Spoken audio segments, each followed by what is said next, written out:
Você já tentou imaginar o silêncio absoluto descendo sobre as fábricas do mundo?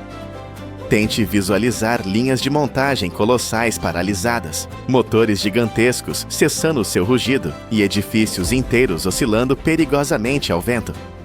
O sistema industrial global entraria em colapso instantâneo, e a causa desse cenário apocalíptico não seria uma guerra ou um vírus digital, mas a ausência de uma peça de metal menor que a unha do seu dedo mínimo.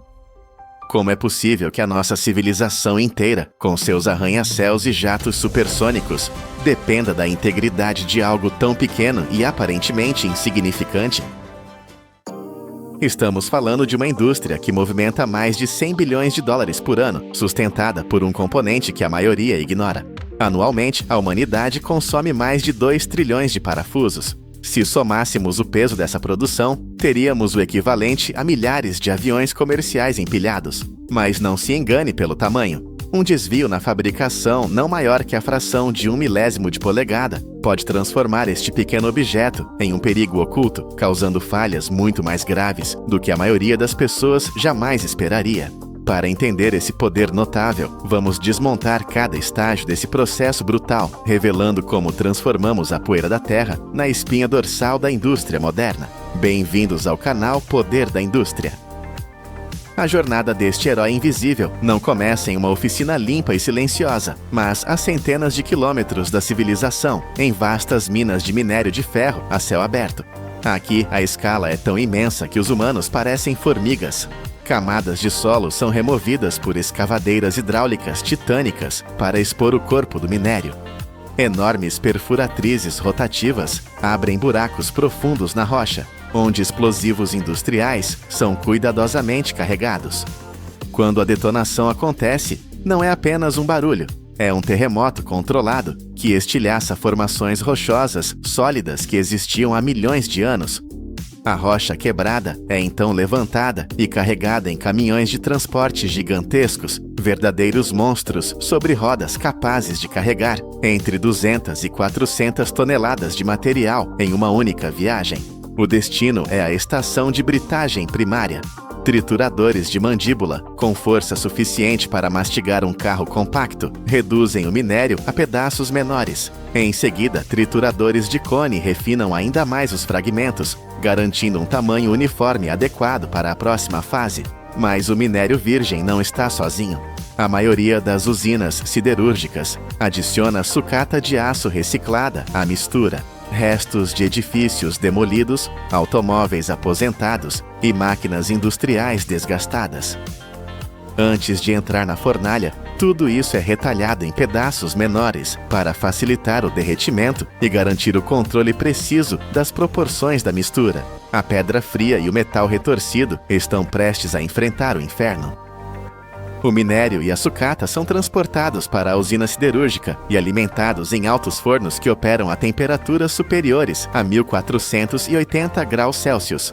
Isso é mais quente do que a lava expelida por muitos vulcões ativos.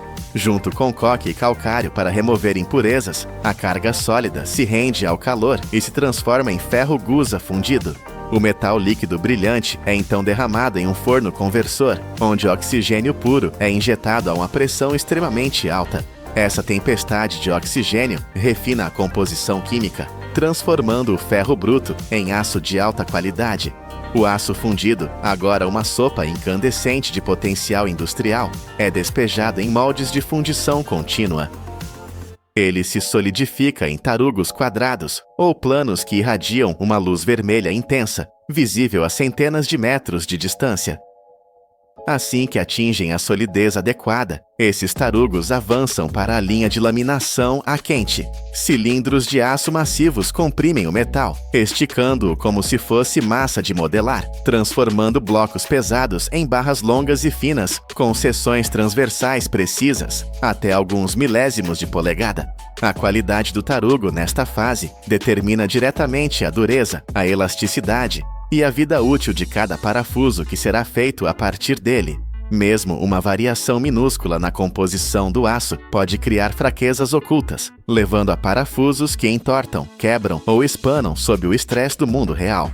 Dependendo do produto final, as fábricas selecionam aço carbono ou aço liga, contendo elementos como boro ou cromo, para garantir resistência à tração ideal.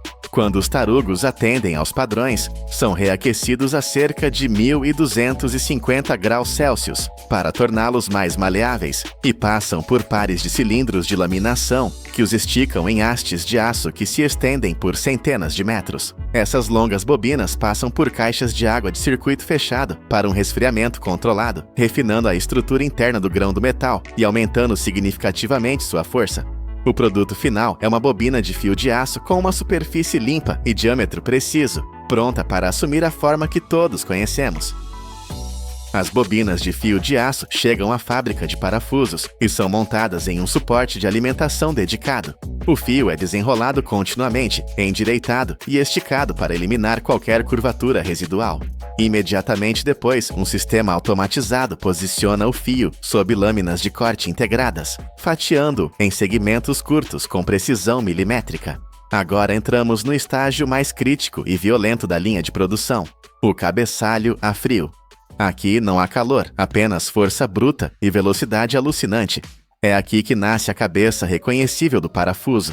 Durante o primeiro impacto, a peça bruta é comprimida para formar o pescoço. Imediatamente depois, um golpe ainda mais forte remodela o topo em uma cabeça arredondada ou plana. Se o parafuso exigir uma fenda cruzada, Phillips ou um soquete hexagonal, um punção adicional crava o recesso preciso, onde uma chave de fenda poderá se encaixar. Todo o processo acontece tão rapidamente que o olho humano mal consegue perceber. Cada golpe leva apenas alguns milésimos de segundo.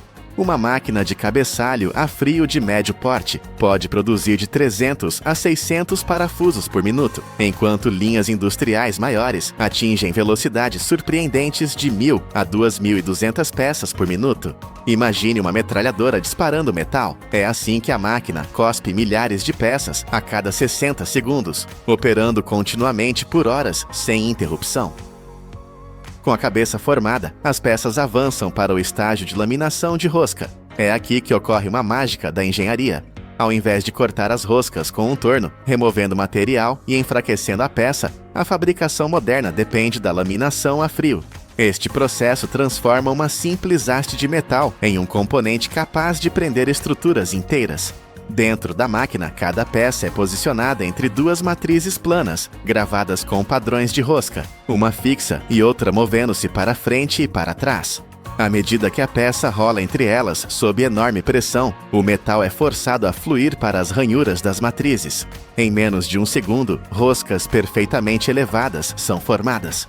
O resultado é um parafuso com acabamento superficial mais liso e uma resistência à tração 20 a 30% maior do que a das roscas cortadas convencionalmente. Isso acontece porque a estrutura de grãos do metal é comprimida e alinhada em vez de ser cortada. Graças a essa vantagem, quase todos os parafusos usados em automóveis e aeronaves são feitos assim. Uma máquina padrão pode processar centenas a milhares de peças por minuto, produzindo roscas tão afiadas e uniformes que estão quase prontas para uso. O princípio é idêntico ao de uma tampa de garrafa, mas projetado para suportar milhares de quilos de força. O parafuso pode parecer completo agora, mas se fosse usado neste estado, falharia. Para atingir a resistência mecânica necessária, ele deve passar por um dos passos mais críticos, o tratamento térmico. Os parafusos são espalhados uniformemente em uma correia transportadora e alimentados em um forno contínuo. Lá dentro, a temperatura atinge entre 800 e 900 graus Celsius. Esse calor infernal é alto o suficiente para alterar completamente a estrutura interna do aço. Os átomos de ferro e carbono se reorganizam em uma nova forma cristalina. Para evitar a oxidação, esse processo ocorre em uma atmosfera controlada. Assim que saem da zona de alta temperatura, os parafusos são rapidamente resfriados em um banho de óleo ou polímero. Essa queda súbita de temperatura, de quase 900 graus para menos de 100 graus em um instante, congela a estrutura do aço, tornando-o significativamente mais duro. No entanto, neste estado endurecido, o metal também se torna quebradiço como o vidro e propenso a rachar sob impacto. O processo ainda não terminou. Para atingir o equilíbrio perfeito entre dureza e tenacidade, Os parafusos são colocados em um forno de revenimento, operando a uma temperatura muito mais baixa, geralmente entre 150 e 250 graus Celsius. Este estágio alivia as tensões internas, reduz a fragilidade e melhora a ductilidade. É esse equilíbrio delicado que permite que um pequeno parafuso segure máquinas pesando várias toneladas. Um desvio de apenas algumas dezenas de graus durante o revenimento pode reduzir a resistência do parafuso em 30 a 40%. Ao sair do forno, a superfície de cada parafuso está coberta de fuligem e óxido escuro.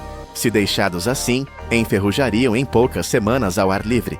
Eles precisam de uma armadura. Milhares de parafusos são carregados em um tambor rotativo e submersos em uma solução desengordurante para remover óleo e resíduos. O metal volta a brilhar, limpo. Em seguida, vem a galvanoplastia. O tambor atua como cátodo, enquanto grandes placas de zinco servem como ânodo. Quando uma corrente elétrica é aplicada, íons de zinco migram e se ligam às superfícies dos parafusos, formando um revestimento protetor de apenas 5 a 10 microns de espessura. Isso é até 20 vezes mais fino que um cabelo humano. Apesar de sua espessura microscópica, essa camada estende dramaticamente a vida útil do parafuso, prevenindo a ferrugem por anos. Após o revestimento, os parafusos passam pela passivação, onde uma reação química cria um filme ultra fino, que estabiliza a cor e aumenta ainda mais a resistência à corrosão. Finalmente, a secagem centrífuga em alta velocidade remove qualquer resíduo químico, deixando cada parafuso com aquele acabamento brilhante característico. Agora, o teste final. Apenas os perfeitos sobrevivem. Em fábricas modernas, milhares de parafusos são despejados em um alimentador vibratório, que os alinha um por um em um sistema de inspeção óptica.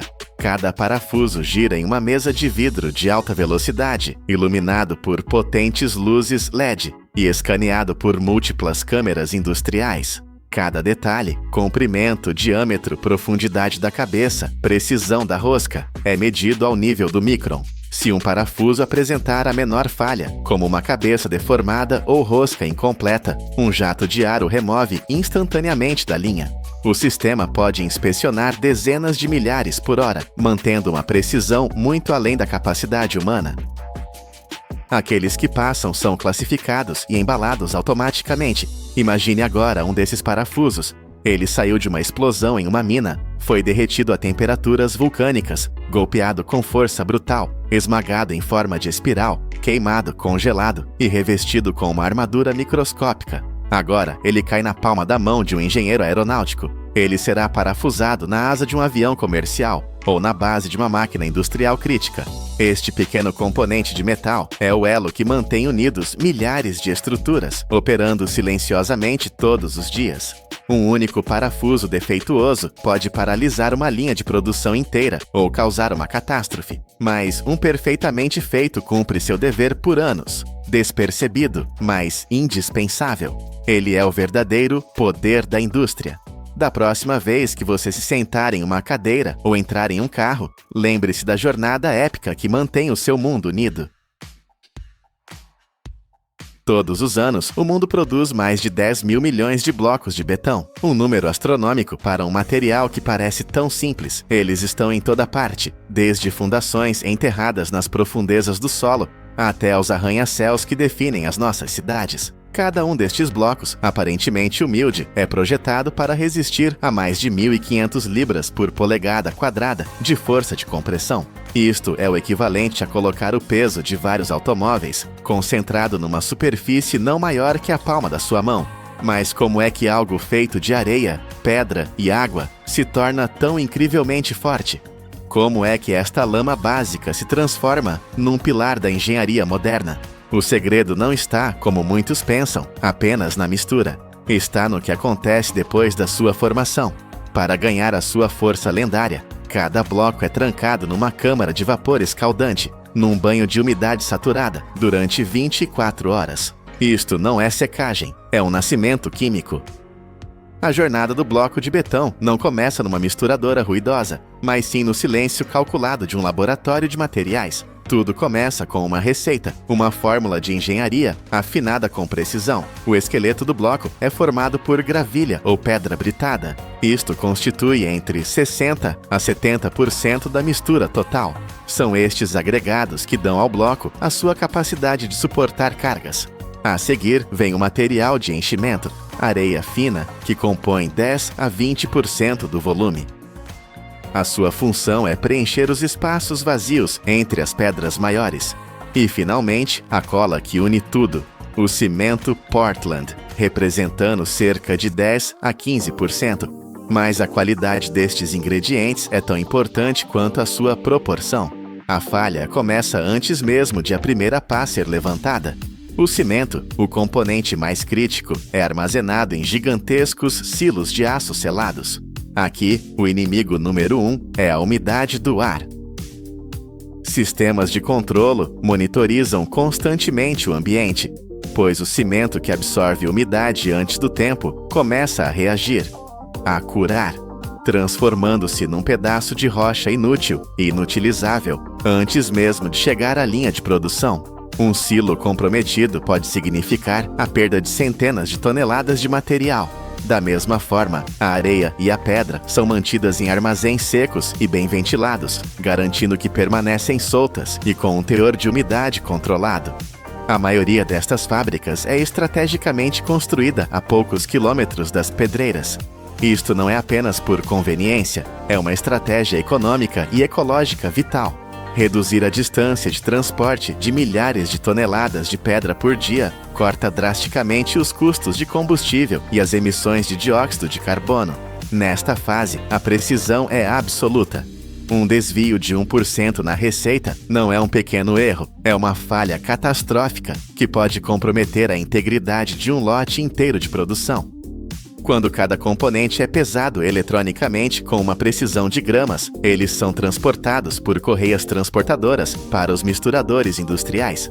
E é aqui que encontramos o primeiro grande paradoxo da produção de blocos de betão. Ao contrário do betão tradicional que vemos a ser derramada em fundações, uma sopa cinzenta e fluida, a mistura para blocos de betão tem de ser formulada com um teor de umidade muito baixo, tem de ser quase seca. A razão para isto é fundamental para todo o processo que se segue. O excesso de água é um veneno para a próxima etapa. Daqui a momentos, esta mistura será submetida a uma força de compressão colossal. Se estivesse demasiado molhada, a água, que não pode ser comprimida, seria espremida violentamente, fazendo com que o bloco perdesse a forma, se deformasse ou desenvolvesse fissuras internas assim que a pressão fosse aliviada. Por isso, a quantidade de água purificada é adicionada com precisão de alta tecnologia. Dentro de misturadores de grande capacidade, eixos de aço pesados e lâminas poderosas giram continuamente, não apenas misturando, mas amassando os ingredientes. A água ativa quimicamente o cimento, começando a criar a pasta que revestirá cada grão de areia e cada pedaço de pedra. Este equilíbrio é tão delicado que mesmo nas fábricas mais modernas, muitos operadores experientes ainda realizam o teste da mão. O engenheiro agarra num punhado da mistura e aperta. Ela tem de se manter coesa, formando um aglomerado sólido na sua luva, mas não pode libertar uma única gota de água. Tem de ser coesa o suficiente para formar uma massa sólida, mas seca o suficiente para manter a sua forma sob pressão. Não é culinária, é ciência dos materiais em ação, num equilíbrio perfeito entre plasticidade e densidade. Esta massa ideal, apenas úmida, está agora pronta para o nascimento da forma. É transportada para o coração pulsante da fábrica, a prensa de moldagem automatizada. Esta máquina é o núcleo de formação de toda a linha, uma maravilha da engenharia síncrona. A mistura de betão é alimentada num conjunto de moldes de aço, compartimentos que definem a geometria exata dos blocos. Dependendo do tamanho, o sistema pode comprimir entre 4 a 12 blocos num único ciclo de segundos, e então o processo começa. Não é apenas uma prensa, é um ataque coordenado, um golpe duplo de força. Primeiro, um sistema de compactação hidráulica de alta pressão exerce uma força tremenda a partir de cima, atingindo várias toneladas por polegada quadrada. Isto comprime a mistura firmemente no molde, maximizando a sua densidade bruta e espremendo o ar aprisionado. Mas a pressão sozinha não é suficiente. Se apenas pressionasse, a mistura mais densa ficaria no topo, enquanto o fundo permaneceria mais solto. Simultaneamente, um mecanismo de vibração de alta frequência ativa-se por baixo do molde. Esta vibração intensa e controlada distribui o material uniformemente, faz com que as partículas de areia, gravilha e cimento se agitem, se acomodem e se entrelacem firmemente, preenchendo cada microvazio que a pressão por si só não conseguiria alcançar. É como um jogo de Tetris molecular, onde cada peça encontra o seu lugar perfeito. A pressão da densidade, a vibração da uniformidade. Quando a fase de compressão termina, os blocos recém-formados emergem. São superfícies planas, arestas vivas e uma estrutura compacta. Mas esta perfeição geométrica é uma ilusão. Neste exato momento, os blocos são frágeis. Mantêm a sua forma, mas ainda não têm força. São pouco mais do que um castelo de areia molhado e densamente compactado. Os blocos verdes e frágeis são agora transportados por sistemas automatizados para a fase que responde à nossa pergunta inicial. É aqui, longe dos martelos e das prensas, que a verdadeira força nasce. Eles entram em câmaras de cura seladas. E aqui ficam trancados durante 18 a 24 horas. Mas estas não são câmaras de secagem. Pelo contrário, jatos de vapor quente operam continuamente, mantendo uma temperatura estável entre 140 e 160 graus Fahrenheit, ou 60 a 70 graus Celsius. Mais importante ainda, a umidade é mantida perto de 100%. O ar está saturado de vapor. Isto não é secagem, é o oposto, é hidratação acelerada. Nestas condições precisas, ocorre a verdadeira magia da engenharia química. O calor e o vapor forçam o cimento e a água restante na mistura a entrar numa reação química agressiva. Formam-se densos cristais de silicato de cálcio. Imagine milhões de agulhas microscópicas a crescer dentro do bloco, a entrelaçar-se e a ligar-se à areia e à gravilha. Esta estrutura cristalina interna é a verdadeira cola que une toda a estrutura. É isto que dá ao bloco a sua resistência à compressão de 1500 psi. Se os blocos fossem simplesmente deixados a secar ao ar livre, este processo de cura natural levaria semanas, talvez meses, e a força seria inconsistente. Aqui, no ambiente controlado da câmara de vapor, a fábrica alcança em 24 horas, o que a natureza levaria um mês para fazer. É aqui que o betão deixa de ser areia e pedra e se torna estruturalmente uma rocha artificial projetada. Após aproximadamente um dia inteiro no banho de vapor, os blocos atingiram a sua força padrão, mas não podem simplesmente sair do calor da câmara para o frio da fábrica. O choque térmico, uma mudança súbita de temperatura, causaria estresse no material, criando microfissuras e comprometendo a durabilidade. Por isso, são primeiro movidos para uma zona de arrefecimento, onde a sua temperatura interna e umidade se estabilizam gradualmente. Só então estão prontos para o controle de qualidade final, o dia do julgamento.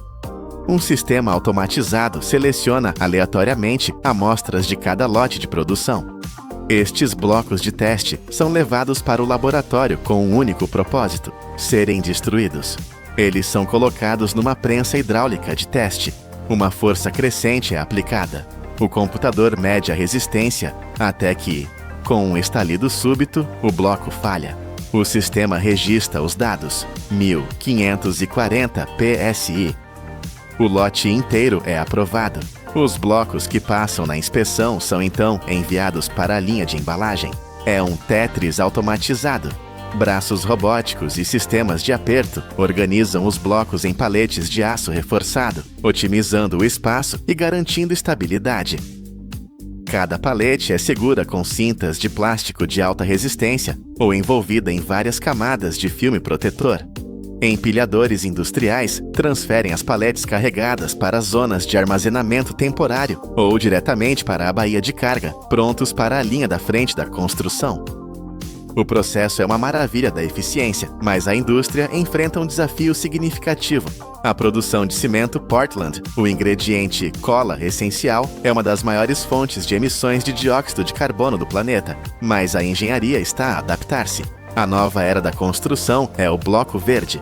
Em vez de dependerem exclusivamente de matérias-primas tradicionais, os fabricantes estão agora a inovar para transformar resíduos industriais em recursos valiosos.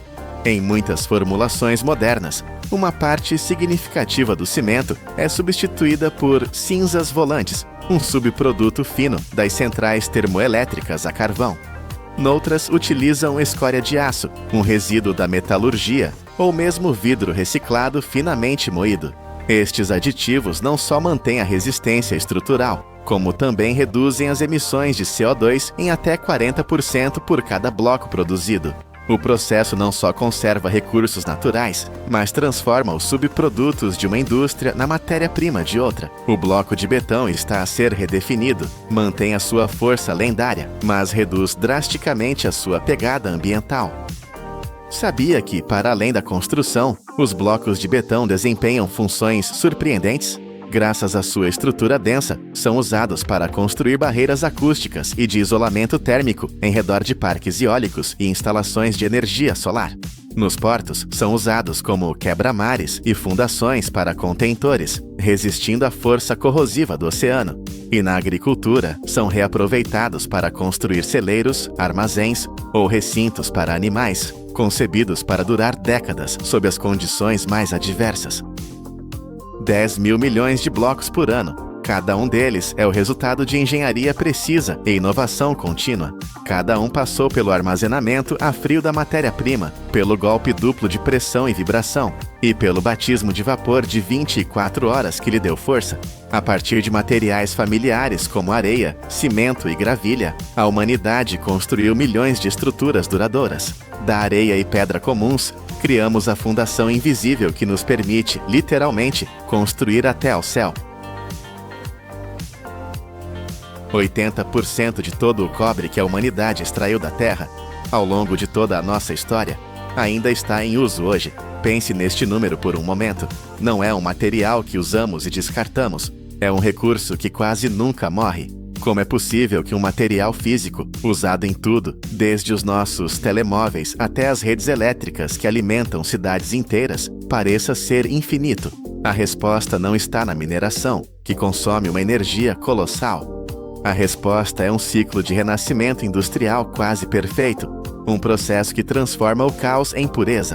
Mas este ciclo esconde um segredo ainda mais incrível. No coração desta transformação, escondido nos resíduos do cobre sujo, os engenheiros encontram e extraem ouro puro, prata e platina. Hoje, seguimos a jornada extraordinária deste metal imortal. Vamos testemunhar como montanhas de lixo são transformadas na matéria-prima mais pura do planeta, pronta para servir a civilização mais uma vez. Tudo começa aqui, nos vastos pátios de coleta. Estes são os portões do caos. Caminhões chegam sem parar, descarregando o que o nosso mundo descartou. O cobre raramente chega limpo. Ele chega em montanhas de fios emaranhados, canos velhos de canalização, radiadores amassados e eletrônicos inúteis. Muitas vezes é prensado em fardos compactos, tão densos que mal se reconhece o que está dentro. Antes que qualquer máquina gigante entre em ação, o processo começa com a ferramenta mais sofisticada de todas, o olho humano. Trabalhadores experientes iniciam a difícil tarefa da triagem manual. Eles dependem de anos de habilidade, olhando para além da sujeira e da graxa. O seu trabalho é crucial. Eles precisam identificar o cobre vermelho brilhante, que geralmente tem maior pureza e maior valor. Eles separam-no das peças mais escuras, que podem estar misturadas com aço, plástico ou outras ligas metálicas. Às vezes, a diferença é óbvia. Outras vezes, é um palpite treinado, baseado na cor exata, no brilho sob o sol, ou até mesmo no peso do material na mão. Este primeiro passo decide o destino de todo o lote. Em média, cerca de 60% a 70% do volume que chega pode ser reutilizado após uma limpeza básica. O resto, o material mais contaminado, seguirá um caminho mais difícil. Cada pedaço de metal é classificado, criando ordem a partir da confusão, preparando o material para a próxima etapa, a força bruta. Separar manualmente milhões de quilômetros de fios da sua cobertura de plástico é impossível. Por isso, o caos organizado é agora entregue a máquinas implacáveis. Bobinas inteiras de cabos, algumas pesando centenas de quilos, são alimentadas em trituradores de alta capacidade. Estas máquinas são verdadeiras bestas industriais. Dentro delas, eixos rotativos maciços, revestidos com lâminas de aço endurecido, giram com uma força imparável. Elas agarram e rasgam tudo. O isolamento de plástico resistente e o núcleo de cobre valioso são dilacerados em segundos. O som é ensurdecedor, um testemunho da força necessária para libertar o metal. O resultado é uma mistura caótica de pequenos fragmentos de cobre e pedaços leves de plástico. Agora, como separar os dois? A resposta usa física simples: gravidade e ar. A mistura triturada é despejada em telas vibratórias de múltiplas camadas. À medida que a máquina vibra, os grânulos de cobre, densos e pesados, caem para os níveis inferiores. Os pedaços de plástico, muito mais leves, permanecem por cima. Então, poderosos ventiladores de ar entram em ação. Eles sopram ou sugam o plástico leve, levando-o para contentores separados. Em algumas linhas, transportadores magnéticos passam por cima do fluxo, removendo qualquer pedaço perdido de aço ou ferro que possa ter vindo junto. O sistema é incrivelmente eficiente. De 1 tonelada, 1.000 quilos, de sucata de fio, a fábrica pode recuperar entre 400 a 450 quilos de cobre puro. E o plástico não é desperdiçado. Ele é limpo, moído em pequenos pellets e reutilizado para fazer novos tubos, revestimentos ou até mesmo novas capas de cabos. Nada é perdido. O que antes era um emaranhado inútil, agora são 2 fluxos de recursos valiosos. O plástico segue o seu caminho, mas o cobre vai encontrar o fogo. Os grânulos de cobre, agora 90% limpos, são transportados para o coração da instalação, o forno de fusão. A maioria das fábricas modernas usa fornos elétricos de indução ou de arco, capazes de gerar um calor inimaginável. A temperatura no interior ultrapassa os 1085 graus Celsius. Este é o ponto de fusão exato do cobre. É a temperatura em que o metal sólido se rende e se torna líquido. O ar no local é pesado e quente. Os operadores, protegidos por trajes especiais, monitoram o processo. Dentro do forno, a sucata de cobre derrete e se junta, formando um lago de metal líquido incandescente. Pequenas quantidades de fundente, flux, são adicionadas. Este material age como um ímã químico, atraindo as impurezas restantes, óxidos, sujeira, pequenos vestígios de outros metais. Estas impurezas, sendo mais leves que o cobre derretido, flutuam para a superfície, formando uma camada borbulhante chamada escória. Esta escória é cuidadosamente removida, raspada da superfície, deixando para trás um cobre líquido cada vez mais puro. Esta etapa faz mais do que apenas derreter. Ela renova o metal. E o mais importante, este processo de fusão usa apenas 1/5 da energia, ou seja, economiza 80%, em comparação com a extração e refino do minério virgem retirado da terra. É uma poupança colossal. Em poucas horas, o que era um monte de pequenos grânulos é agora um fluxo contínuo de metal líquido e brilhante, pronto para ser moldado. Este rio de fogo, a mais de 1085 graus, não pode ser simplesmente despejado e deixado a arrefecer. Ele precisa de uma forma. O cobre líquido é canalizado do forno para a linha de fundição. O método mais usado é a fundição contínua. O metal incandescente flui a um ritmo perfeitamente controlado para um molde especial, geralmente feito de grafite e intensamente arrefecido à água. No instante em que o cobre líquido toca as paredes frias do molde, a sua casca exterior solidifica instantaneamente, mas o interior, o núcleo da barra, ainda está perigosamente líquido. À medida que a longa barra de cobre é lentamente puxada para fora do molde, ela passa por uma câmara de arrefecimento. Jatos potentes de água são disparados contra o metal quente, num silvo ensurdecedor de vapor. Este banho de água controlado força a solidificação de fora para dentro, garantindo que a barra inteira se torne sólida. Este passo é vital. Um arrefecimento desigual criaria tensões e fissuras internas, tornando o cobre fraco. Mas este arrefecimento controlado garante que a estrutura do metal seja forte e consistente. O resultado é uma barra contínua de cobre, que é então cortada em placas grossas ou lajes. Em poucos minutos, o caos líquido tornou-se um bloco sólido de metal industrial. Mas esta ainda não é a forma final. A verdadeira magia, a alquimia, ainda está para vir. As lajes de cobre recém-fundidas, chamadas de cobre blister, são reaquecidas para estabilizar a sua estrutura. Elas já são bastante puras, mas para a eletrônica moderna, bastante puro não é suficiente. Precisamos de perfeição. Bem-vindos à etapa mais crítica e fascinante, a refinação eletrolítica. Entramos em salões gigantescos. Não há fogo ou fumo aqui. Apenas um silêncio químico e fileiras após fileiras de tanques maciços, com dezenas de metros de comprimento. Estes tanques estão cheios de uma solução líquida azul brilhante, sulfato de cobre misturado com ácido sulfúrico. As nossas lajes de cobre impuro são penduradas nestes tanques. Elas são o ânodo, o lado positivo. Entre cada laje impura é pendurada uma placa fina de aço inoxidável puro. Elas são o cátodo, o lado negativo. Então, uma corrente elétrica contínua é aplicada e a mágica começa. A eletricidade força os átomos de cobre puro a saírem da laje impura, o ânodo, e a dissolverem-se na solução azul.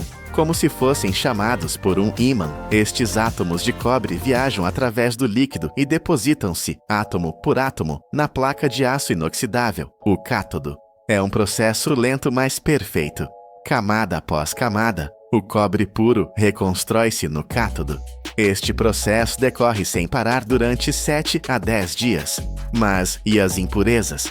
Onde está o ouro, a prata e a platina que mencionamos? É aqui que o segredo é revelado. Estes metais preciosos, juntamente com outros como o selênio, não se dissolvem na solução.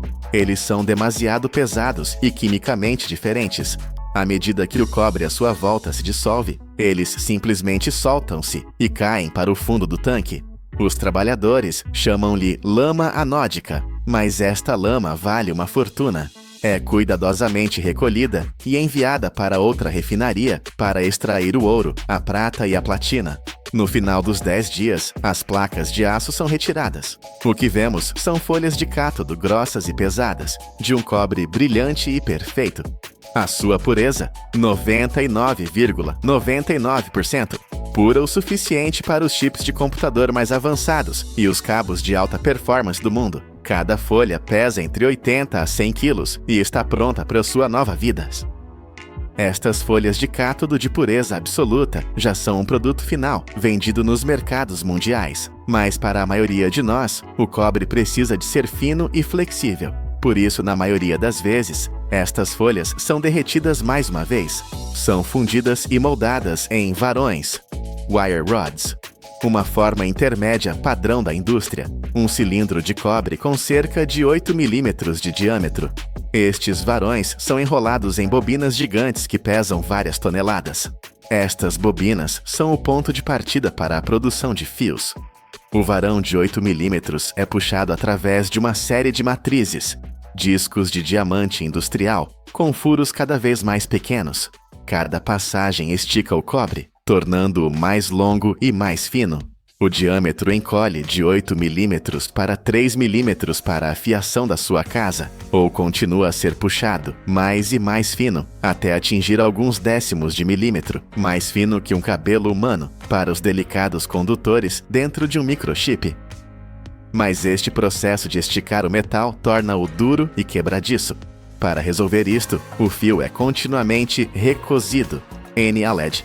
É aquecido em fornos controlados para relaxar a sua estrutura, garantindo que permanece flexível e, o mais importante, um condutor elétrico perfeito.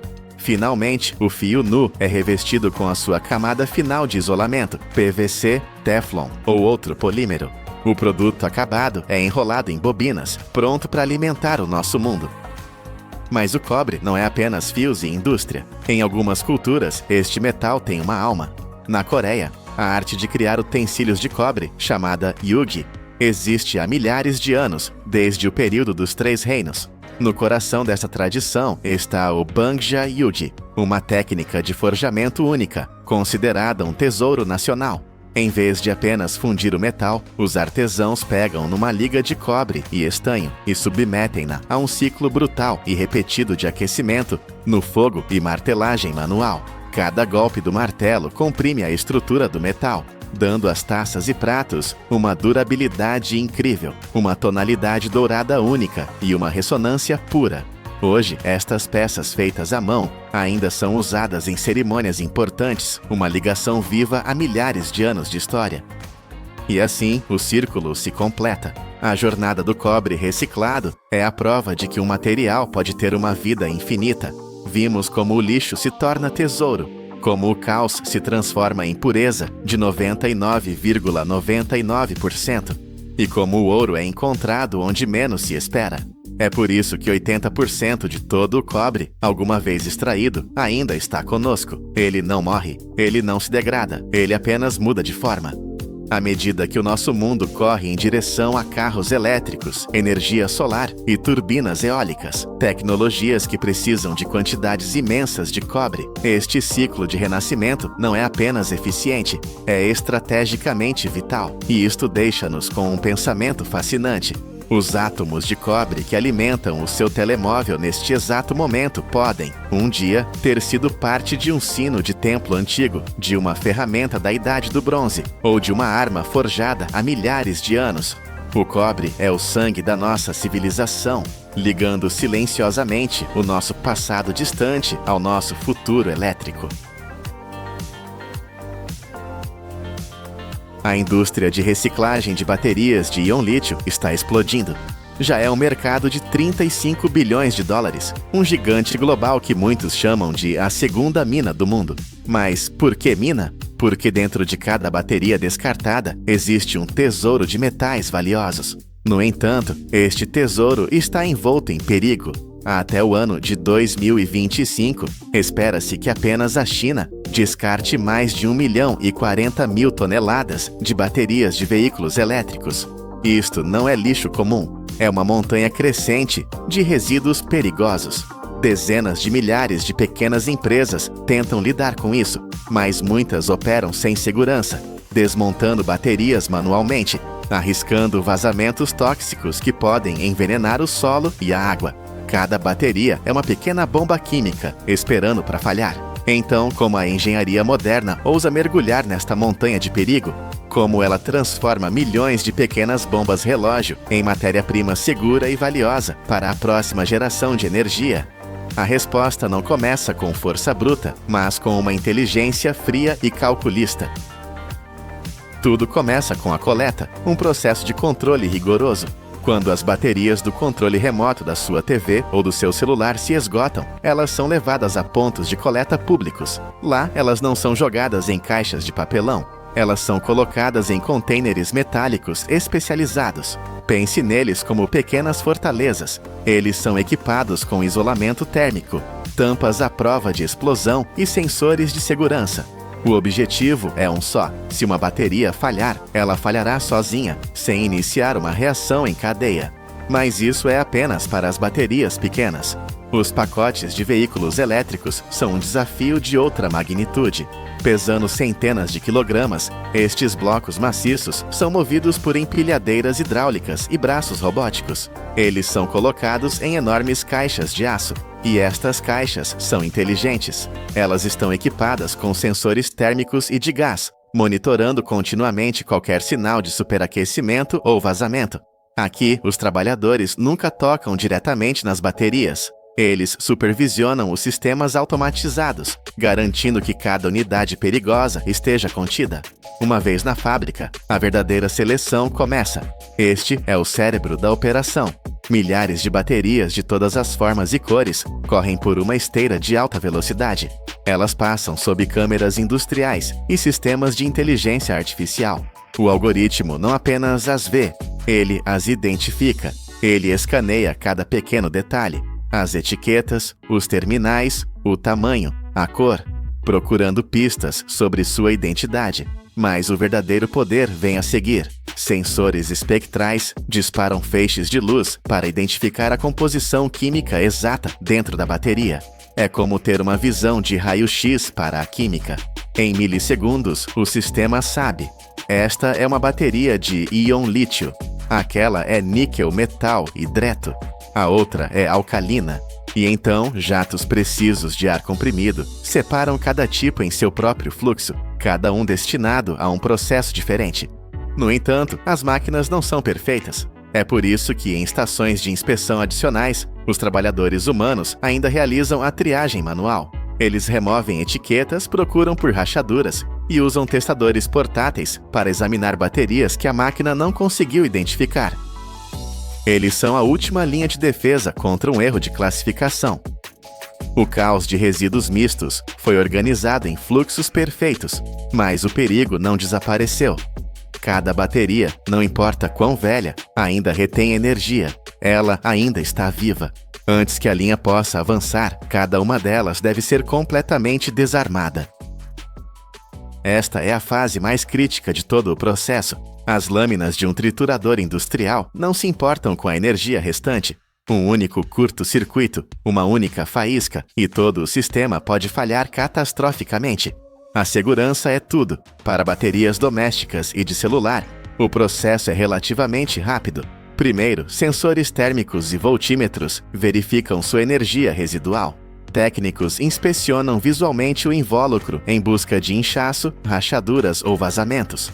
As unidades severamente danificadas são separadas para manuseio especial.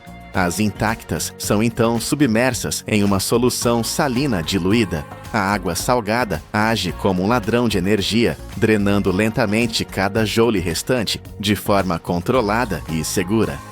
É uma morte suave para a carga da bateria, mas as baterias de veículos elétricos são grandes demais para um banho de sal. Elas exigem cirurgia de alta tecnologia. Cada pacote de bateria é colocado em um suporte reforçado. Robôs entram em ação, desmontando o pacote em seus módulos individuais. E é aqui que a engenharia revela seu superpoder. Esses módulos passam por scanners de raios-x industriais. A máquina penetra o aço para ver o que o olho humano não pode. Células danificadas escondidas lá dentro, uma única falha interna que poderia comprometer toda a linha. Ao mesmo tempo, sistemas de medição de voltagem registram os dados de cada módulo, determinando o nível de energia restante. Os módulos que ainda estão quentes, com alta voltagem, são imediatamente direcionados para uma área de descarga dedicada. Lá, eles são conectados a resistores de alta potência e a energia excessiva é liberada em um ambiente estritamente controlado, sangrando sua força até que se tornem inertes. Somente agora, quando cada bateria foi travada por segurança e sua condição registrada, a linha pode avançar para a destruição. A energia se foi, as baterias estão seguras, mas os metais valiosos ainda estão presos dentro de invólucros complexos. A próxima etapa não é sobre delicadeza, é sobre força bruta e controlada. O som é ensurdecedor, um rugido trovejante de aço contra aço que reverbera por toda a instalação. Os pacotes de bateria, alguns pesando centenas de quilos, são alimentados em um sistema de trituração industrial selado. No centro desta etapa está uma câmara de aço espesso. Lá dentro, eixos rotativos equipados com lâminas de liga de aço giram em alta velocidade, gerando uma força imensa. Em um instante, as baterias são agarradas, rasgadas e pulverizadas, reduzidas a uma mistura de fragmentos. Mas o verdadeiro segredo, a garantia de segurança contra o fogo, é o ar que respiramos, ou, neste caso, a sua ausência. Todo o processo de trituração acontece em uma atmosfera de gás inerte. O oxigênio é bombeado para fora e substituído por nitrogênio. Sem oxigênio, não pode haver fogo. É uma bolha de segurança química que impede que a menor faísca se torne uma explosão. O que sai do outro lado não é lixo, é um fluxo de recursos liberados. Uma mistura de metais, plásticos e um fino pó preto. Este pó preto é o tesouro, é a mina pela qual todos estão aqui. É incrivelmente rico em lítio, cobalto e níquel. A separação deste caos de fragmentos começa imediatamente. A corrente de material passa por uma cadeia de separação contínua. Primeiro, eletroimãs poderosos puxam todo o ferro e aço para fora da mistura. Em seguida, separadores de correntes parasitas criam um campo magnético que literalmente empurra o alumínio e o cobre para seus próprios canais. Telas vibratórias gigantes separam os fragmentos por tamanho, recuperando o valioso pó fino. Frações leves como plásticos e papel isolante são removidas por flotação, flutuando na água, enquanto os metais mais pesados afundam. O aço está separado, o alumínio e o cobre estão separados, mas o verdadeiro prêmio, o pó preto, ainda é uma mistura química complexa. Para separar seus componentes, precisamos deixar o mundo da mecânica e entrar no mundo da química molecular. Existem 2 caminhos para purificar o pó preto: água e fogo. O primeiro caminho é a hidrometalurgia. É a química em sua forma mais paciente e precisa. A massa negra é dissolvida em enormes tanques de solução ácida. Dentro desses tanques, bombas de circulação, sensores de pH e temperatura controlam o ambiente com precisão de laboratório. O objetivo é a precipitação seletiva. Imagine adicionar um ingrediente à água salgada que faz com que apenas o sal caia para o fundo, e depois outro ingrediente que faz com que apenas o magnésio caia. É exatamente isso que acontece aqui, mas para metais muito mais valiosos. Através de estágios seletivos, o lítio, o cobalto e o níquel saem da solução, um por um, na forma de sais metálicos puros.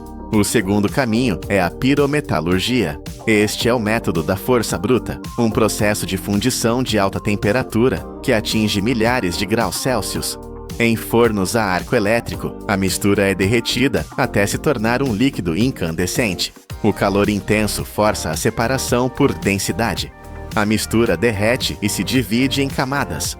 Uma camada de escória, ou impurezas, flutua no topo, enquanto a camada de metal fundido valioso, níquel, cobre e cobalto, afunda.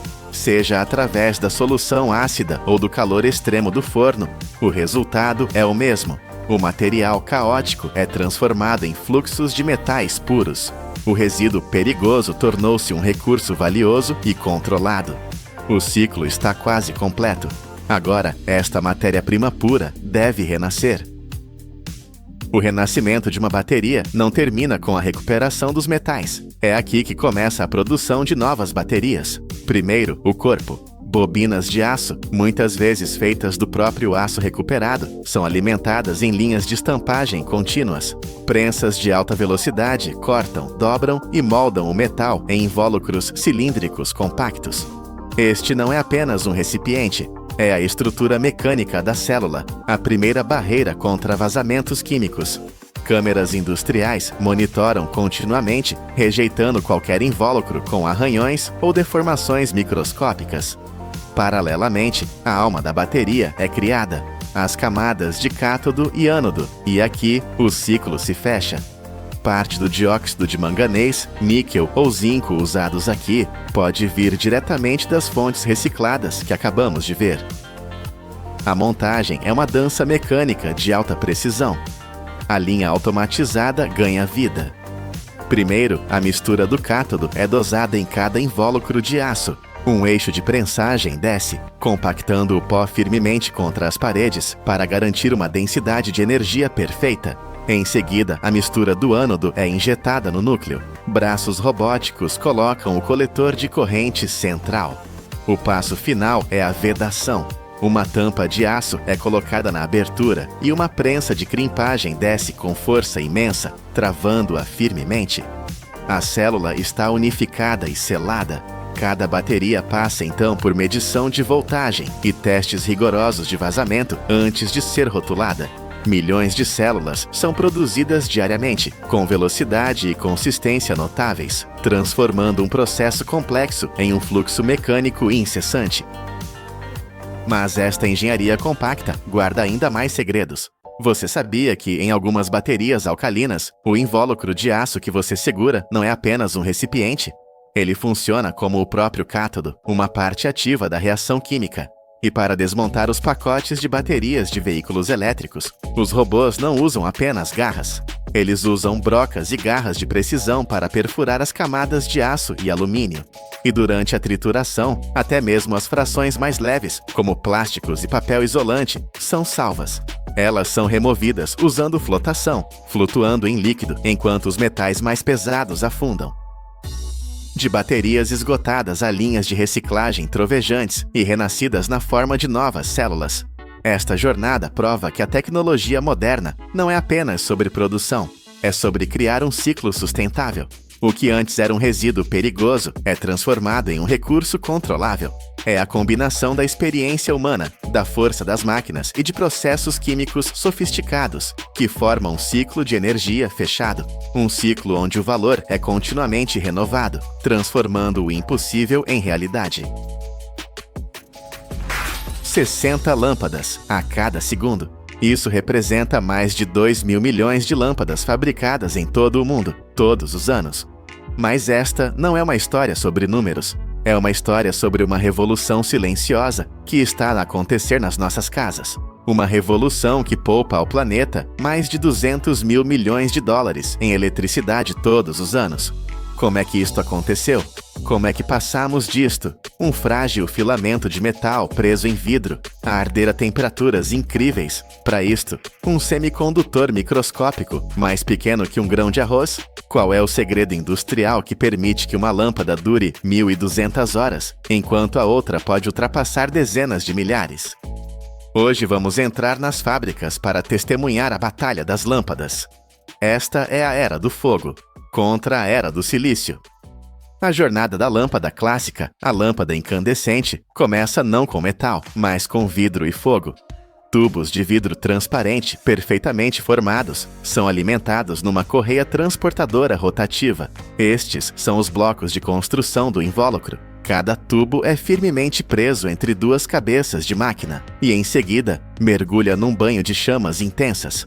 Os bicos de gás à sua volta libertam calor, atingindo cerca de 2.300 graus Fahrenheit.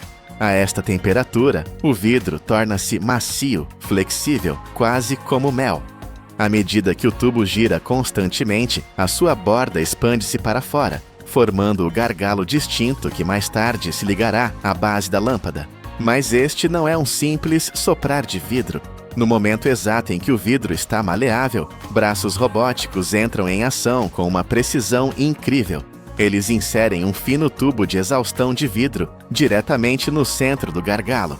Este pequeno canal pode parecer insignificante, mas é a parte mais crucial de todo o design. É a porta de entrada e saída que permitirá criar o vácuo. Ao mesmo tempo, 2 finos fios de cobre são fixados em lados opostos. Estes serão os condutores, os caminhos que levarão a eletricidade ao coração da lâmpada. De seguida, todo o conjunto passa por uma série de chamas ainda mais quentes. O calor é suficiente para derreter ligeiramente o vidro, fazendo-o selar-se firmemente à volta das peças de metal. Uma máquina separada dobra então suavemente estes fios de cobre, moldando-os em 2 pequenos ganchos que se curvam para dentro. Estes ganchos não são decorativos. Eles são os suportes que irão embalar o coração ardente da lâmpada. Cada gargalo de vidro é monitorizado por sensores ópticos, garantindo que cada peça é formada com uma precisão de uma fração de polegada. Agora que o suporte está pronto, as máquinas e os trabalhadores passam à fase mais delicada: instalar o filamento, a verdadeira alma da lâmpada. Numa estação de trabalho separada, uma bobina de arame de tungstênio é desenrolada. O tungstênio é um metal extraordinário, escolhido por uma razão. É capaz de suportar mais de 4.000 graus Fahrenheit sem se desintegrar. Este arame é puxado e enrolado em molas microscópicas, cada uma delas apenas ligeiramente mais espessa que um cabelo humano. Utilizando pinças magnéticas de precisão, um braço automatizado executa uma operação delicada. Apanha uma destas molas de tungstênio e liga ambas as extremidades aos minúsculos ganchos de cobre que já estão fixos dentro do gargalo de vidro. Assim que está seguro, os sensores verificam se o filamento está perfeitamente tensionado. Se estiver demasiado solto, vibrará e partir-se-á. Se estiver demasiado apertado, estalará com o calor. Tem de estar perfeito. Antes da selagem, todo o conjunto de arames é revestido com uma fina camada de solução de zircônio. Esta película protetora invisível é uma arma secreta, previne danos por umidade e abranda a oxidação, prolongando a vida útil do filamento quando este operar no seu ambiente de gás inerte. Agora, com o coração no lugar, é a altura de fechar o invólucro. O gargalo completo e o filamento são fixados numa pinça rotativa. O invólucro de vidro redondo, o corpo transparente da lâmpada, é posicionado no lado oposto. Braços robóticos rodam ambas as peças em direções opostas, guiando a costura através de uma série de chamas de gás. Estas chamas, aquecidas a cerca de 1.600 graus Fahrenheit, fazem o seu trabalho em apenas alguns segundos. O vidro amolece e funde-se numa única ligação, tão perfeita que parece quase invisível. Imediatamente, a lâmpada, agora inteira, passa por uma zona de arrefecimento por ar forçado, onde gás frio impede que o vidro amolecido se deforme. Centenas de lâmpadas avançam, quase completas, mas ainda à espera de serem seladas a vácuo. Uma vez seladas as duas partes de vidro, a lâmpada entra numa das fases mais críticas, que determina a sua durabilidade geral, a remoção do ar e a injeção de gás inerte. O objetivo aqui é criar um ambiente completamente livre de oxigênio. O oxigênio é o inimigo mortal do tungstênio. Falo-ia arder e desaparecer numa fração de segundo. Cada lâmpada é colocada numa cabeça de bomba de vácuo, revestida com uma junta de borracha. Aquele fino tubo de exaustão no gargalo é ligado diretamente ao sistema de sucção. Todo o processo dura apenas cerca de 10 a 12 segundos, mas tende a atingir um vácuo quase perfeito para eliminar todos os vestígios de umidade e oxigênio. Imediatamente após o vácuo ser atingido, um injetor automatizado liberta uma dose medida de argon misturada com nitrogênio. Este gás é inerte, o que significa que não reage com o filamento quente. Atua como um cobertor protetor, abrandando a evaporação do tungstênio e impedindo que resíduos escuros se formem na superfície interna do vidro. Assim que a pressão correta é atingida, uma tocha de gás aquece a ponta do tubo de exaustão a mais de 1.800 graus Fahrenheit. O vidro derrete, sela-se completamente e aprisiona o gás inerte lá dentro. A lâmpada está agora selada, mas ainda precisa de uma forma de se ligar à energia. Um braço robótico instala automaticamente a base de alumínio pré-moldada. 2 finos fios de chumbo de dentro da lâmpada são então estendidos para fora. Um passa pelo orifício central da base e é fixado com uma solda de calor de precisão. O outro é soldado à lateral da concha de alumínio para fechar o circuito.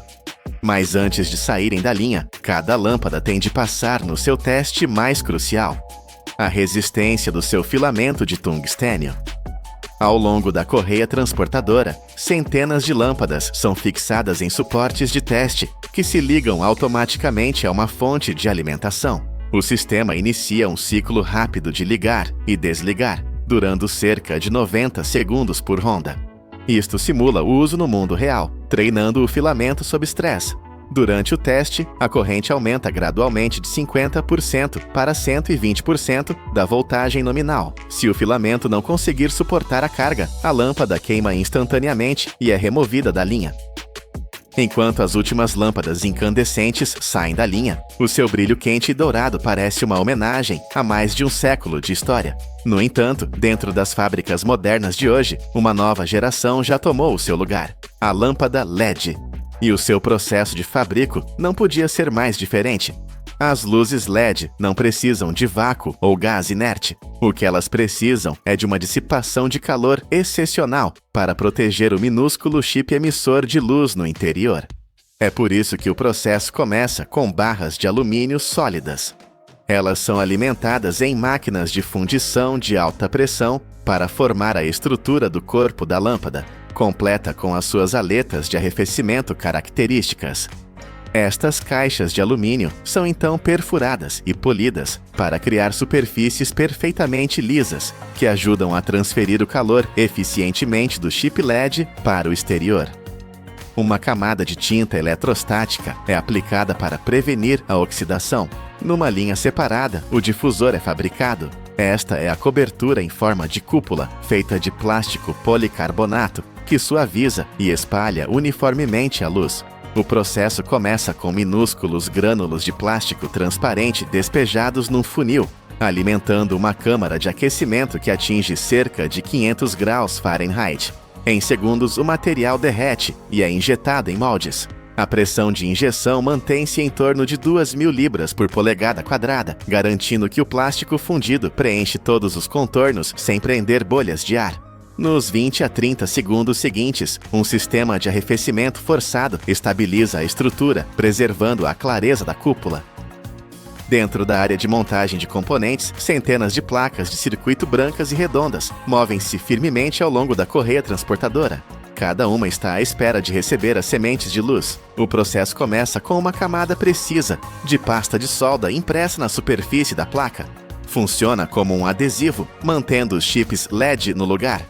Momentos depois, a máquina de montagem SMT, Surface Mount Technology, começa a sua operação rápida. A cada segundo, o seu braço robótico apanha dezenas de chips, mais pequenos que um grão de arroz, e coloca-os exatamente nos seus pontos designados. A margem de erro é medida em apenas alguns milhares de polegada. Assim que todos os chips estão colocados, as placas entram num forno de refluxo. Aqui, o calor controlado derrete a pasta de solda e liga permanentemente os chips ao circuito, criando ligações eletrônicas fortes e estáveis. No final deste processo, as placas brilham com dezenas de minúsculos pontos de luz, perfeitamente alinhados e prontos para se juntarem à caixa do dissipador de calor. Depois de as placas de circuito LED estarem completas, elas movem-se para a área de montagem manual, a fase onde a precisão humana ainda importa mais. Aqui, os técnicos instalam o driver. Este é o conversor de potência que permite ao LED operar de forma estável, mesmo quando a voltagem flutua. Com um ferro de soldar de precisão, o técnico liga os fios de alimentação entre a placa LED e o driver, garantindo que cada junta de solda está brilhante e perfeitamente limpa. O driver é então colocado dentro da cavidade do corpo da lâmpada e fixado. Finalmente, vem o casquilho, a familiar base de rosca, e 26. Os fios do driver são soldados ao casquilho, numa solda rápida e controlada, e todo o conjunto é ligado para um teste instantâneo. Agora, a lâmpada LED entra na sua fase final, fixar a tampa do difusor e passar pela inspeção completa. Cúpulas de policarbonato transparentes são automaticamente apanhadas por braços robóticos e colocadas precisamente em cima de cada lâmpada. Um fino anel de silicone resistente ao calor é aplicado uniformemente ao longo da borda, e o braço robótico pressiona a cúpula firmemente contra a estrutura de alumínio, garantindo uma vedação perfeita que bloqueia a umidade e o pó. Após alguns segundos de cura, as lâmpadas movem-se através de uma correia de teste de luz. Aqui, sensores ópticos medem o brilho, a difusão, o tom da cor e a estabilidade da luz. Se a iluminação se espalhar uniformemente, sem encandeamento ou cintilação, a lâmpada avança para a área de embalagem automatizada. Aqui, sistemas robóticos colocam cada lâmpada em bandejas antiestáticas, embrulham-nas em mangas protetoras e imprimem códigos QR juntamente com os números do lote de produção.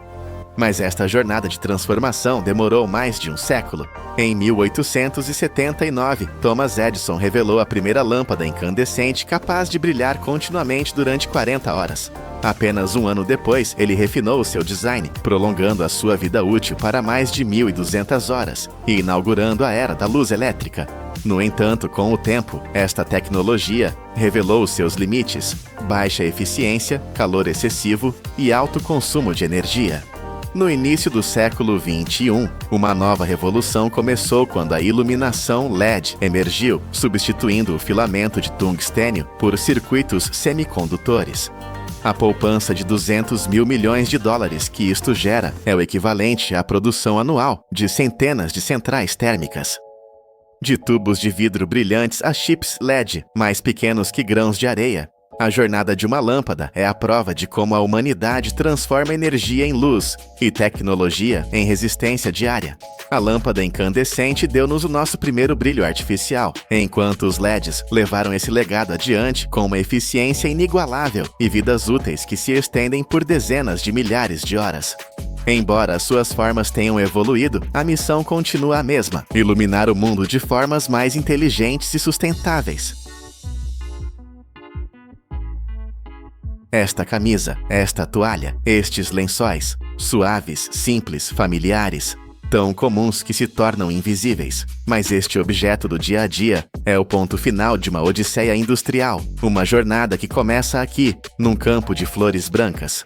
Esta é a planta do algodão. Uma única espécie que, todos os anos, produz mais de 55 bilhões de libras de fibra. Esta pluma aparentemente delicada é a matéria-prima que sustenta uma indústria têxtil global, avaliada em trilhões de dólares. Como? Como é que esta humilde penugem branca colhida sob o sol é transformada, fiada, tingida e tecida nos tecidos que nos vestem e confortam? O processo é muito mais complexo, muito mais preciso e mecanicamente intenso do que a maioria de nós alguma vez imaginou.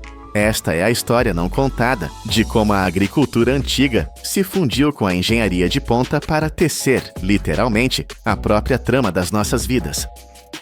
A jornada não começa com uma semente, começa com dados.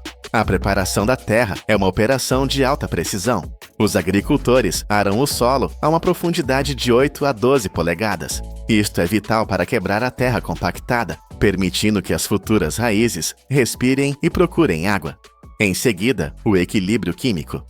O pH do solo é testado e meticulosamente equilibrado entre 6,0 e 7,0. Este é o ponto ideal. Se for demasiado ácido, os nutrientes essenciais ficam bloqueados no solo. Se for demasiado alcalino, a planta não os consegue absorver. O fracasso aqui pode comprometer toda a colheita. Só então, tratores guiados por GPS, com uma precisão de nível militar, entram em campo. Eles criam sulcos perfeitos e plantam as sementes pré-tratadas a uma profundidade exata de 1,2 polegadas. Demasiado raso e a semente seca ao sol. Demasiado fundo e a minúscula plântula gasta toda a sua energia vital apenas para tentar alcançar a superfície, morrendo antes de ver a luz. A partir daqui, começa um ciclo de crescimento de 6 meses, e não é um período de espera passiva. É uma guerra controlada. Os sistemas de irrigação por gotejamento, ligados a sensores de umidade, fornecem a quantidade exata de água, nem uma gota a mais, nem a menos. Agrônomos usam software para monitorar cada lote, calculando doses de fertilizantes com uma precisão de gramas. E no céu, drones patrulham. Não são brinquedos, são sentinelas aéreas. Eles analisam o crescimento das folhas e usam imagens térmicas para detectar o primeiro sinal de estresse hídrico ou de uma infestação de pragas, permitindo uma resposta cirúrgica antes que o problema se espalhe. Quando as plantas amadurecem, os botões, agora secos, explodem. O campo transforma-se num vasto e silencioso mar de branco. É hora da colheita. E aqui, a tradição e a tecnologia colidem de forma dramática. No primeiro mundo, em países como os Estados Unidos e a Austrália, a colheita é um espetáculo de poder mecânico. Colheitadeiras autônomas, gigantes de metal com quase 13 pés de altura e pesando mais de 22 mil libras, navegam pelos campos usando GPS. Na frente não são lâminas, mas centenas de fusos giratórios equipados com dedos de borracha macia. Eles arrancam o algodão da cápsula com uma precisão incrível, deixando a planta para trás. O algodão é aspirado, limpo de detritos maiores e imediatamente comprimido dentro da máquina em módulos redondos gigantes, com 6,5 pés de diâmetro, envoltos em plástico amarelo para proteção contra a umidade. Ao mesmo tempo, a milhares de quilômetros de distância no Egito ou na Índia, a cena é outra. O silêncio é quebrado apenas pelas vozes de milhares de trabalhadores. Aqui, a colheita ainda depende do instrumento de precisão original, a mão humana. Os trabalhadores movem-se metodicamente, colhendo o algodão bola por bola. É um processo lento, sem dúvida. Mas este método manual preserva o comprimento máximo e a suavidade das fibras de elite, como o algodão pima ou o egípcio. Fibras que são vendidas a um preço premium para os fabricantes de têxteis de luxo do mundo. 2 métodos, um de velocidade e escala, o outro de toque e qualidade, alimentando a mesma cadeia de abastecimento global. Quer venha de um módulo de 22 mil libras ou de um saco de lona, o algodão cru chega à usina de descaroçamento, conhecida como GIN. É aqui que a força bruta encontra a precisão cirúrgica. Os módulos são abertos e o algodão é alimentado num sistema de limpeza primária. Ventiladores centrífugos maciços, soando como turbinas a jato, sugam poeira, folhas e pequenos galhos. Correntes de ar quente secam as fibras. E então o algodão entra no coração da máquina. Dezenas de serras circulares, montadas num eixo, giram a milhares de rotações por minuto. O som é ensurdecedor. Estas serras agarram as fibras de algodão e puxam-nas através de fendas de metal extremamente estreitas, chamadas costelas. As fendas são a chave. São largas o suficiente para a fibra passar, mas estreitas demais para a semente. As sementes duras e pesadas batem contra as costelas e caem num transportador separado. As apostas aqui são imensas. Uma fração de milímetro a mais na folga e as sementes passam, contaminando todo o lote de fibra. Uma fração a menos e as serras rasgam e destroem a própria fibra que deveriam salvar. Uma GIN moderna, trabalhando 24 horas por dia, pode processar mais de 15 fardos de algodão por hora. As fibras limpas são então reunidas por escovas rotativas e empurradas para uma câmara de limpeza secundária, onde filtros finos removem as impurezas restantes. O resultado é um fluxo contínuo de fibra branca, pura, sedosa e pronta para a próxima transformação. Mas primeiro ela precisa ser contida. O algodão limpo é canalizado para uma prensa hidráulica automatizada. Esta não é uma prensa comum. Possui sensores nos 4 cantos para garantir que os pistões apliquem uma pressão perfeitamente uniforme. Uma densidade desigual num fardo pode arruinar a consistência da fiação mais tarde. O fardo final, perfeitamente cúbico e etiquetado com dados de rastreabilidade, está pronto para a fiação. É aqui que o caos fofo se torna ordem forte. O fardo é aberto e o algodão é alimentado na máquina de cardagem. Pense nisso como uma cama de pregos em alta velocidade. Milhares de agulhas de aço finíssimas giram desembaraçando, penteando e alinhando cada fibra individual numa única direção. O que emerge do outro lado é uma fita delicada e etérea chamada sliver. Parece leve como fumaça, quase frágil demais para ser tocada. Como é que esta teia de aranha se torna um fio forte o suficiente para fazer jeans? A resposta é a torção. Várias destas fitas sliver são combinadas e esticadas numa estrutura de estiragem, garantindo uma uniformidade absoluta. Em seguida, elas entram na estrutura de fiação fina. Aqui, os fusos giram a milhares de rotações por minuto. Eles puxam a fita e torcem-na implacavelmente. É esta torção, esta força mecânica pura, que entrelaça os milhões de microfibras, transformando a fraqueza em força. Sensores ópticos monitoram cada fio. Se um quebrar ou a espessura desviar por 1 micron, a máquina para instantaneamente. Agora temos fio, milhares e milhares de carretéis de fio de algodão forte e uniforme. Eles são levados para a sala de tecelagem, e esta sala é um ataque aos sentidos. Não são apenas algumas máquinas, é uma vasta rede, um organismo mecânico vivo. O som de centenas de teares trabalhando em uníssono é um trovão rítmico que se sente no peito. A fábrica usa 2 técnicas principais. A primeira é a tecelagem clássica. Milhares de fios verticais, o urdume, são mantidos tensos, enquanto uma lançadeira ou um jato de ar dispara um fio horizontal. A trama, por entre eles a velocidades incríveis, trancando-os no lugar. Isto cria têxteis firmes e duráveis, como o denim ou a lona. A segunda técnica é a malharia, knitting. Em vez de uma grade, isto é uma dança complexa de agulhas que formam laçadas, entrelaçando-as umas nas outras. Isto cria os tecidos macios e elásticos que conhecemos como camisetas ou moletons. Em ambos os processos, a tensão é tudo. Sensores de vibração e movimento monitoram cada máquina. Se um único fio se desalinhar, o sistema tem de recalibrar instantaneamente, ou a tensão rasga o tecido e um rolo inteiro é perdido. Os rolos maciços de tecido que saem destes teares são chamados de tecido cru. Eles são fortes, mas ásperos, sem cor e sem vida. Eles são transferidos para a instalação de tingimento. E isto não é apenas um banho, é uma operação química de alta pressão. Primeiro, o tecido é lavado para remover quaisquer óleos ou poeiras da tecelagem. Em seguida, ele entra numa caldeira de tingimento selada.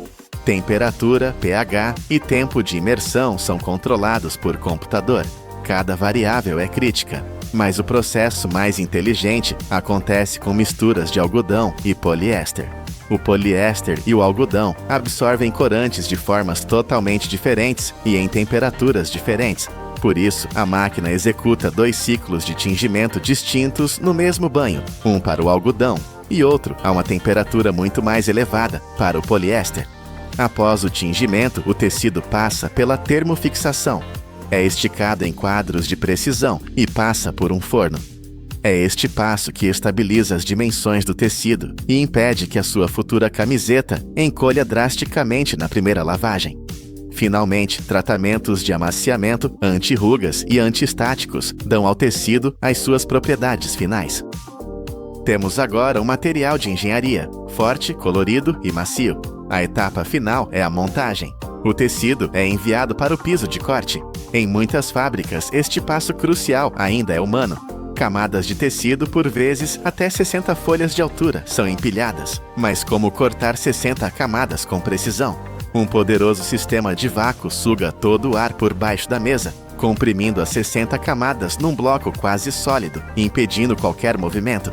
Então, um trabalhador qualificado, usando um cortador elétrico rotativo, desliza através do material, seguindo os padrões com uma precisão de milímetros. As peças numeradas são então empilhadas e enviadas para a linha de costura.